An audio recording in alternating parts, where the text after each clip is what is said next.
रात में वो तो था तेरे याद में वो हीरा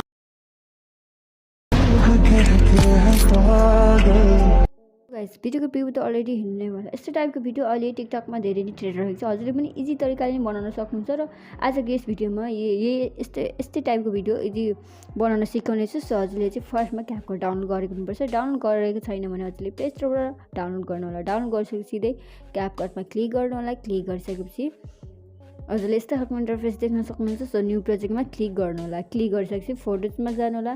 हामीले चाहिँ फोटो टोटल 2वटा लिनुपर्ने हुन्छ। हामीले टोटल 2वटा फोटो सिलेक्ट हजुरलाई गर्नु यहाँ गरेर देखाउनेछु। हजुरले पनि सिलेक्ट गर्नु होला हजुरको आफ्नो 2वटा फोटो।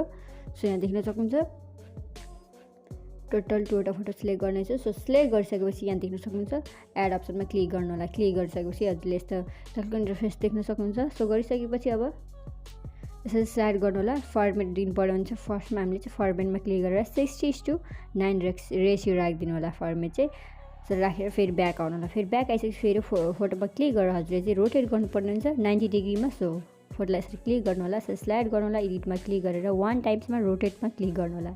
सो अर्को फोटोलाई पनि त्यसरी नै गर्नु होला। सो रोटेट गर्नु होला। गरिसकेपछि यहाँ देख्न सक्नुहुन्छ एन्डिङले सिलेक्ट गरेर हजुरले डिलिट गरिदिनु होला। गरिसकेपछि अब चाहिँ हामीले यहाँनिर स्क्रिनमा फिट गर्नुपर्ने हुन्छ फोटोलाई। फोटोमा क्लिक गरेर 2 फिङ्गरको बदलले स्क्रिनमा फिट गर्नु होला। स्क्रिनमा फिट छ भने फिट गर्नु पर्दैन। स्क्रिनमा फिट छैन भने फिट गर्नु होला। यसरी 2 फिङ्गरको बदलले यसरी जुम गर्नु होला। गरिसकेपछि अब चाहिँ हामीले फोटोलाई टाइमिङ दिनुपर्ने हुन्छ। सो टाइमिङ दिनको लागि यहाँ देख्न सक्नुहुन्छ हजुरलाई हाम्रो फर्स्ट फोटोको टाइमिङ रहेको छ 13.0 रहेको छ। सो 13.0 रहेको छ। सो 13.0 नै दिनु होला। सो यहाँ देख्न सक्नुहुन्छ। दिइसकेपछि अब हामीले सेकेन्ड फोटोलाई चाहिँ 3.2 सेकेन्ड दिनुपर्ने हुन्छ। 3.2 दिनु होला। सेकेन्ड फोटोलाई 3.2 दिनु होला। दिइसकेपछि अब हामीले एनिमेसन पनि एड गर्नुपर्ने हुन्छ। यहाँ इफेक्ट पनि एड गर्नुपर्ने हुन्छ। यहाँ देख्न सक्नुहुन्छ। सो फर्स्ट फोटोमा क्लिक गर्नु होला। एनिमेसनमा क्लिक गर्नु कोमो एनिमेसनमा क्लिक गर्नु होला। सो यसरी स्लाइड गर्दै जानु होला र 22:2 भन्ने एनिमेसन खोज्नु होला हजुरको आफ्नो फोनमा। हजुर यहाँ देख्न सक्नुहुन्छ। सो यस्तो टाइपले खोज्नु होला। गरिसकेपछि फेरि राइट गर्नु होला। नेक्स्ट फोटोलाई पनि हामीले अर्कै एनिमेसन दिनुपर्ने हुन्छ। सो सेकेन्ड फोटोमा क्लिक गर्नु होला। फेरि यसलाई पनि कोमो एनिमेसन नै दिनुपर्ने हुन्छ। सो एनिमेसनमा क्लिक गर्नु होला। कोमोमा क्लिक गर्नु होला। सो स्लाइड गर्दै जानु होला र हामीले चाहिँ सेकेन्ड फोटोलाई चाहिँ पेन्डुलम 2 दिनेछौँ। दिइसकेपछि राइट गर्नु होला। गरिसकेपछि हामीले फर्स्ट फोटोलाई चाहिँ हामीले यहाँ देख्न सक्नुहुन्छ हामीले चाहिँ यहाँ इफेक्ट पनि एड गर्नुपर्ने हुन्छ। इफेक्ट एड गर्नको लागि यहाँ ब्याक आउनु होला। फेरि स्टार्टेड पोजिसनमै आउनु होला। आइसकेपछि फेरि यहाँ देख्न सक्नुहुन्छ इफेक्ट्समा क्लिक गर्नु होला। भिडियो इफेक्ट्समा क्लिक गर्नु होला र बेसिकमा जानु होला। सिधै बेसिकमा गइसकेपछि यहाँ सेकको इफेक्ट रहेको छ यसमा क्लिक गर्नु होला। क्लिक गरेपछि राइट गर्नु होला र यसलाई यसरी स्लाइड गर्दै एडजस्ट गर्नु होला हजुरको फोटो कहाँसम्म रहेछ त्यहाँसम्म नै। सो गरिसकेपछि यहाँनिर चाहिँ हामीले अर्कै इफेक्ट ल्याउनु पर्ने हुन्छ सेकेन्ड फोटोलाई चाहिँ। सो सेकेन्ड फोटोको स्टार्टेड पोजिसनमा आउनु होला। फेरि भिडियो इफेक्ट्समा क्लिक गर्नु होला। क्लिक गरिसकेपछि फेरि हामीले यहाँनिर बेसिक बिल्डिङ पार्टी हुँदै यहाँनिर डिटेल्समा जानु होला। गइसकेपछि यहाँ मेटियरको इफेक्ट रहेको छ। मेटियरको इफेक्टमा क्लिक गर्नु होला र राइट गर्नु होला।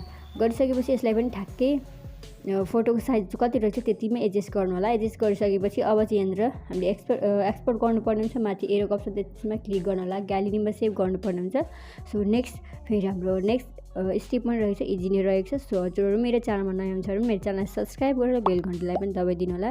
सो हजुरलाई ट्रेनिङ भिडियो यसरी मिस नहोस् भनेर हजुरले सब्सक्राइब गर्नु होला। सो गरिसकेपछि डनमा क्लिक गर्नु होला। यहाँ देख्न सक्नुहुन्छ। फेरि हामीले न्यू प्रोजेक्टमै क्लिक गर्नुपर्ने हुन्छ। फेरि भिडियोजमा जानुपर्ने हुन्छ। सो अघिको भिडियो क्लिप कहाँ रहेको छ हजुरको त्यो सिलेक्ट गर्नु होला। सिलेक्ट गरिसकेपछि फेरि एड अप्सनमा क्लिक गर्नु होला। क्लिक गरिसकेपछि फेरि हामीले चाहिँ यहाँनिर फेरि हामीले फर्मेट दिनुपर्ने हुन्छ। सो यसरी स्लाइड गर्दै जानु होला। फर्मेटमा क्लिक गरेर रेसियो चाहिँ 9:60 राखिदिनु होला। राखिसकेपछि फेरि ब्याक आउनु होला। ब्याक आइसकेपछि फेरि हामीले चाहिँ फोटोलाई 270 डिग्रीमा राखिदिनु पर्ने हुन्छ। सो फर्स्टमा भिडियो क्लिपमा क्लिक गर्नु होला। स्लाइड गर्नु होला। एडिटमा क्लिक गरेर रोटेटमा 1 2 3 टाइम्स क्लिक गर्नु होला। फेरि ब्याक आउनु होला। आइसकेपछि अब हामीले चाहिँ यहाँनिर देख्न सक्नुहुन्छ एन्डिङ ग्लासेस गरेर डिलिट गरिदिनु होला। गरिसकेपछि यहाँनिर देख्न सक्नुहुन्छ ब्याकग्राउन्ड म्युजिक पनि एड गर्नुपर्ने हुन्छ। सो ब्याकग्राउन्ड म्युजिक एड गर्नको लागि चाहिँ एड अडियोमा क्लिक गर्नु होला। एक्सट्र्याक्टमा क्लिक गर्नु होला। हजुरले ब्याकग्राउन्ड म्युजिकको डाउनलोड लिङ्क पनि डिस्क्रिप्सनमा राखिदिन्छु। हजुरले त्यहाँबाट डाउनलोड गर्नु होला।